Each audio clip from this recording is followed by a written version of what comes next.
Everybody, put their hands together for Hrlum Far.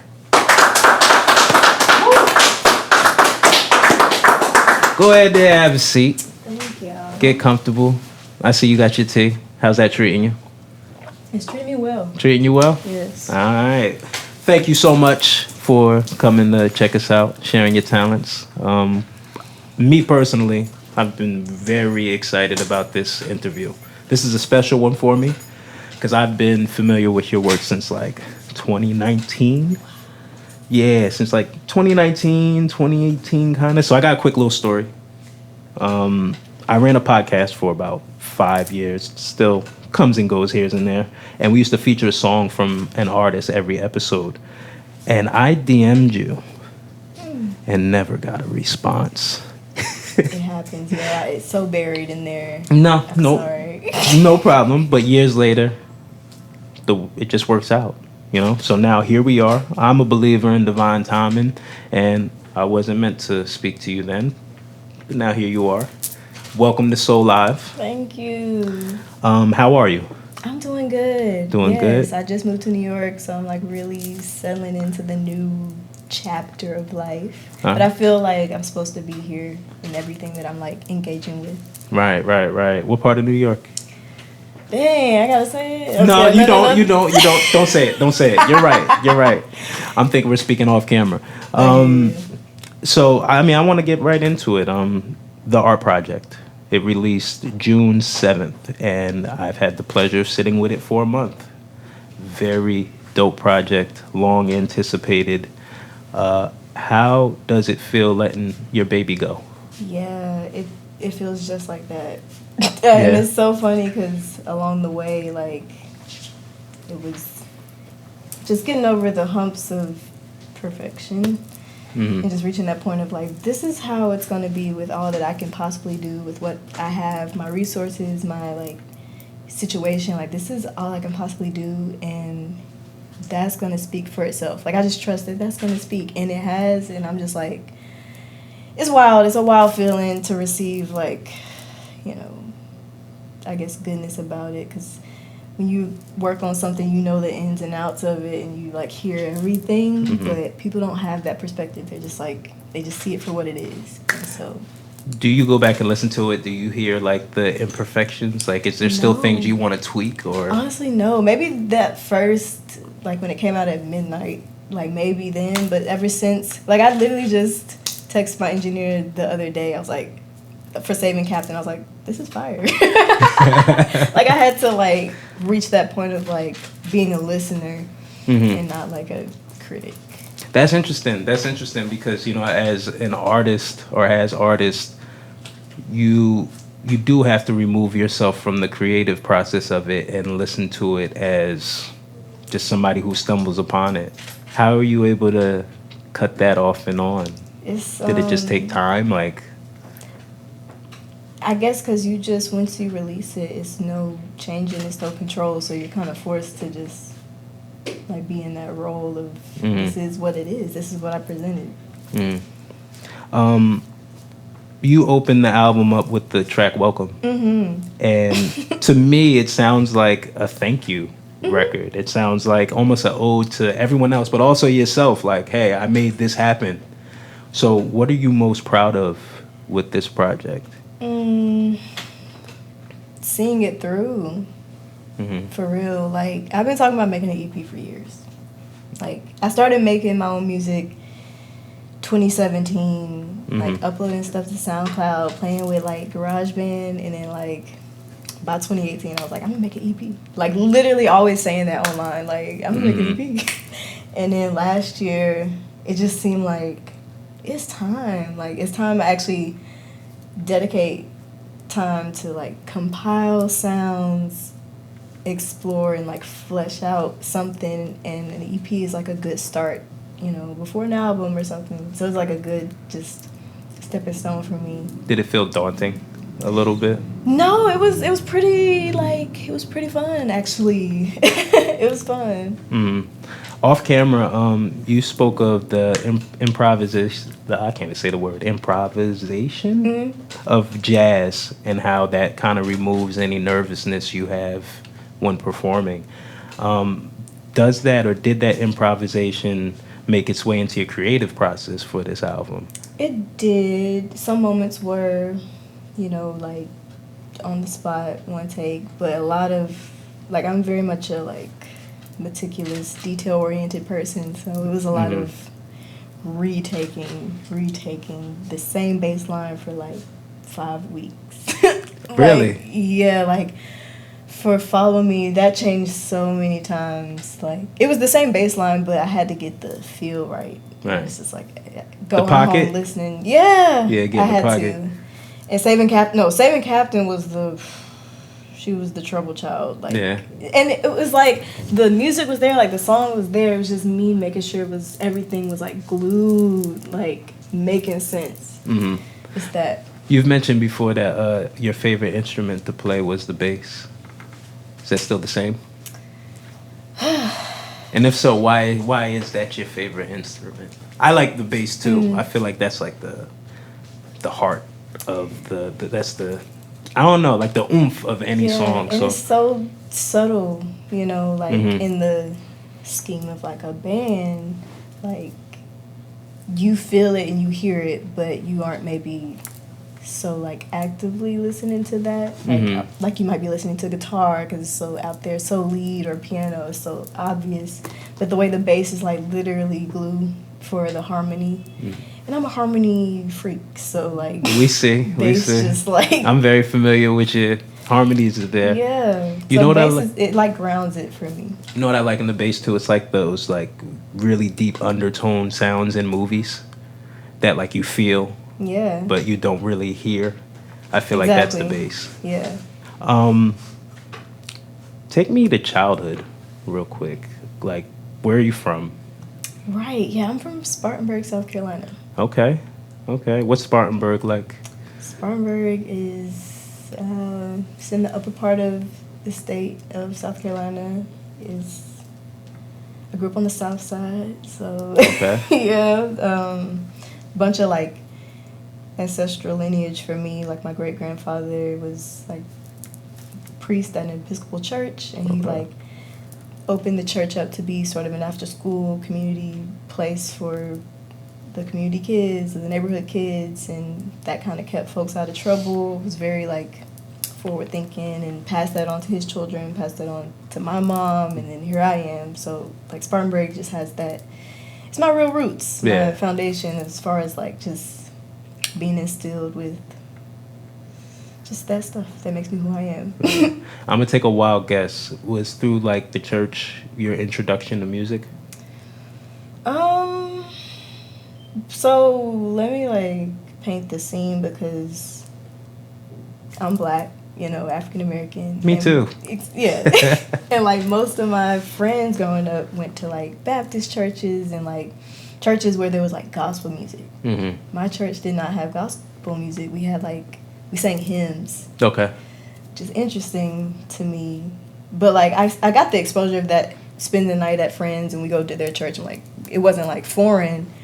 But like music in the church wasn't such a like prominent weekly thing for me. It was like I don't know. I mean, it's there. Like I reflect now and I'm like, wow, like I was singing hymns, and then I was also in choir all throughout school. I feel like it definitely was familiar in that way. I feel like the hymn, I've been to churches like that where it's just more focused on singing hymns. I feel like you might have got some of your knack for harmony through there. Absolutely. Yeah. So I came across this, that you started playing piano by ear at the age of 6. That's wild impressive. It's crazy because we don't know like why my dad got me a keyboard. Okay. He was a truck driver, so he was like stopping all across the country, different truck stops, and he saw a keyboard. Maybe it was inexpensive. He was like, she could probably do something with this. I don't know if I was like exhibiting. I mean, I've asked them, and they both were like, I don't really know why that happened. Like it's just one of those knowing things. Yeah. So how do you come to develop this like distinct style though? Like if was music like in your family at all, or are you kind of like the first person that just, hey, that's a piano and I know how to play that at 6? Like. Yeah, my mom, she can sing. Mm-hmm. My grandmother, I heard, like her mom was kind of like me. Like she played violin, she played keys, and she sang and stuff. Mm-hmm. Like I think some kind of way like that, kind of reactivated in me. But as far as like pursuing music as a lifestyle and like jazz, I think You the one of one there. I'm taking that journey. Yeah. That's cool. What are some of your early influences music wise? I've heard you name certain people. Early influences. What did I really dig? I always dug Sade growing up, like whenever she came on. I always dug like smooth type of sounds. That's the first thing that just came up. We have something in common. You're a fan of D'Angelo. Oh yeah. Yeah, that's my guy. I gotta ask you a question. Best D'Angelo album. Best D'Angelo album. I'm gonna just have to say Black Messiah right now. Black Messiah? Right now. Yeah. I don't think that's a bad answer. It's not a bad answer. No, it's just like I might go Voodoo just from at the time, but Black Messiah was dope, especially after like I don't know how many years without getting an album from him. That's the thing, yeah. Nah. Wow. So, like most people, I was introduced to you through your debut single, Energy. That's actually the song I wanted to feature on the pod way back when. You have these dreamy, melodic harmonies. I fell in love with it. You mentioned that you started doing music around 2017, but you didn't start writing until around 2017. So my question to you is, what were you doing before then? Was that like writing aspect of it, like the last domino to fall before you decided to do like a EP or? It was actually like a literal definitive moment, but I can back up before then. Like, okay, playing piano at 6, a few years later taking piano lessons, learning how to read. From that, just joining choir in school, joining orchestra in school. Band? You were in band, yes, I'm sure. I was in marching band, jazz band. I did the most. And just like continuing that even through college, Latin American ensemble, choir. So, okay. 2017, I graduate high school, about to go to college. And there was like this summer program at my school, the College of Charleston. And it was for like minority students entering their freshman year because it's a PWI, and so it was just like this way of bringing them together before getting on campus, like in a fresh way. Like it's like, okay, at least you know somebody, you've had experience like on campus before everybody. So like, yeah, one of my leaders was like, any musicians in this group? It's probably like it was called Spectra. It was like probably like, I'm guessing 40 to 50 students in total. Okay. So like, there was group leaders. He was like, if anybody's a musician, like come to my room. I got like a little setup. And I went and like he had GarageBand just like me. Like I had a MacBook and I used to like play with harmonies. But like we was like making music, like writing stuff, and that put it in my mind. I was like, I think I can do that too. Like I can go home and like do that as Write well. something down. And that's like what started the writing my own music. Yeah, I mean that's dope that you could like pinpoint exactly where it was. Yeah. Right. It's kind of crazy, like life changing. Did you ever think like so you didn't have that idea before then? Maybe naturally, but my extent. I was just also, here's the thing, like I was so super involved in everything. Band, like I had to like check boxes. Like I had to make sure I learned that song, learned that. Like writing my own music just wasn't really, in the. Yeah. You think you made the good decision? Yeah, After no, it's cool. this It's cool. Yeah. I get to like take what I've learned and pour that into my thing and see what happens. That's dope. So I want to talk about some of your other tracks off this, not this album, but just previously, just tracks I love. I just want to fan out real quick. Lullaby. I love that record. The production on that record is crazy. I'm sorry, I don't know the guy.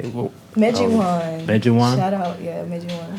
Very dope. Are you familiar with the group Stereo Lab? Yeah, like a little bit. Like a little bit? I know a few songs. Okay. Kind of reminds me of that direction, their later direction, because they were like very influenced by funk, jazz, and Brazilian music, like towards the end of the 90s. You should check them out more. Yeah, I I'm think you'll familiar enjoy with it. that album that's like green yellowish. Yeah, I get them confused all the time. What else? I like K Pena. Yeah, that's a cover. That one's a cover. That's a cover? Yes. Okay. So we were honoring me and the artist Frank Leone. He wanted to honor Gal Costa, Okay. the late Gal Costa. She was a Brazilian legend singer, and like one of her poppin' songs was that song. So when she passed, he wanted to like Do something. yeah. Okay, that's dope. That's dope. I've always been into like the bossa nova type music, like, but I don't know anybody's name outside of like Astrud, Gilberto, like, and I kind of like it that you can kind of just play it, and I don't have to worry about what's being said. I can kind of just vibe. It's good background music. I also seen that you enrolled in a course called Beyond Bossa. I did. Yeah? I had to. Which explores the content of Brazilian music beneath the surface. That was the description. So my question is, could we see you leaning more towards into like bossa music going forward, or? Absolutely. That's like my dream would be to like have a band to specifically like a band filled with other musicians who have studied as deeply as I have like my music, and they probably would even be Brazilian themselves, like from Brazil. Like I really want to do or blend like that sort of world, like my African American roots, jazz and everything, and you know honor that. George Duke actually did an album, Brazilian Love Affair, and it's like I don't know if it's the 70s or the 80s, but basically he did that. Like he honored the music in a way that was true to him. Like it's like funk fusion, Brazilian samba. Like it's really, really cool. I think we need to. I need to look at your like playlist before you dip out of here. I got you. You Yeah, need to you share said me you some need things. if you need names. Right. Yeah. It just popped into my head. So you have done covers, obviously, and you've studied other artists and performed other artists' work. Is there a difference between performing your work versus performing somebody else's? It is. What would you say? Like, what does that give you? Well, here's the thing too, though. When I do a cover, I actually make it like my own, though. Like Okay. I try to make it a rendition, be it harmonically, melodically, lyrically. But there's always like that difference of something that came from you, just naturally, like. And sometimes it's funny because I feel more. I mean, it makes sense. Like just naturally, I feel more at home doing my stuff rather than a cover. But the goal is just to always make anything that you're singing like your own. Right. Like that's the idea. Right. It's kind of like the artist's signature on like a painting. You should be able to see the painting and know who the artist is without even seeing the signature. Yes. I got you. I also seen that you teach as well. Oh yeah. Yeah, you teach. You did a after school program. Yes. So, how has teaching others music benefited you creating your own music? It just keeps me fresh on like the language, the function of music, like because you have to understand what you're teaching, and so I found myself like getting really sharp with that. We were also like encouraging them to write songs, and so that was helping me too, like help someone else sort of get clear on their vision or what they want to say, or like just kind of give them ideas, like if you're stuck, what's the feeling here, like what are you trying to go for? It's more than just the chords, it's more than just like each moment, it's like Right. it's the context of everything. So like I would say teaching that helped me get clear on my own songwriting. You ever heard the protege effect? Not really. What's that? So it's kind of the idea that pretending to teach, preparing to teach, or actually teaching helps you learn learn the process even better. Like it kind of doubles down and it embeds even more. Well, shoot, I think I knew that without the word. Yeah, right. I had to look that up. Wow. All right. So I have a special place in my heart for music. Oh, no, I'm sorry. Getting ahead of myself. So I'm big on collecting vinyls. And for the longest, it's been like the oldies from our parents' generation. You know, that generation that kind of hangs their hat on when you can really sing and you had to do it in one take, you know? And I think that's why there's still a market for old school vinyls. Like, people like that nostalgia. But something I think about often is I wonder what's going to keep modern music. Because now it's all streaming platform. Like, what's the physical, tangible thing that we're going to be able to pass music on to our loved ones? They say like 100,000 songs get uploaded daily. Have you ever thought about that, like where music is going, and how do you make sure quality music is going to last? I agree. I literally agree. It's something to think about. Just trying to, because I'm huge on like revering what came before me, like, and even studying. Like, I'm just always in that space of like kind of admiring the past. And just trying to, like, in the name of just like moving forward, like what can I keep rooted and like what foundation can I stand on while I'm moving forward. And I mean, I do a lot of stuff independently, which means like the funding is independent. So, you know, but ideally, like, yeah, I would like to have my music be physical and Preserved. able to, yeah, eventually. Like, I want your latest album on a vinyl. I'd love to have that. Noted. All right, yeah. Somebody, you know, okay, noted. Somebody else said that? Well, like, it's something that I wanted too. I just need to figure out like how that process is. We'll talk off camera. There's companies that do one-offs. Vibe. Keeping with that same thought though, I've actively been trying to purchase more modern vinyls, like just of albums that I think are important, that I want to have to pass on to generations. So we're winding down. If you had to bury a time capsule for future generations to discover, what albums in the last 20 years? 20 years would you put in that capsule? There's no right or wrong answer. 20 years. 20 years? That's hard because I listen to a lot of albums like over that. Go 30? I'm talking like 70. I feel like those are, I'm basing this off of my collection, so I feel like I have some of those records that I feel. Yeah, I struggle. I'm just thinking, what's like coming out in modern time that's worth keeping? There are some, like, please there don't. Are. No, like, no. My blanking has nothing to do with, I just, like, I would. I think you're old soul. I think you're old soul. I mean, I know I listen to them, and it's just like not coming to the top of my head right now. I mean, with D'Angelo's album definitely, being you know, definitely. I shot you some bail. Yeah, let's just state that Black Messiah. Black Messiah. I'm trying to think if there's any other ones that I think are important. I mean, probably throw a Kendrick album in there.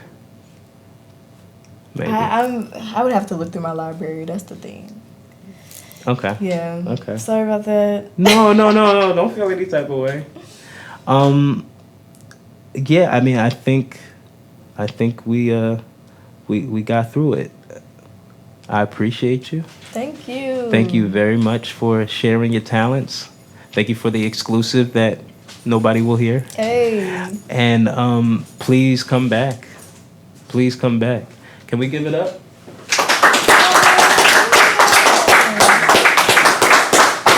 Harlem Fog.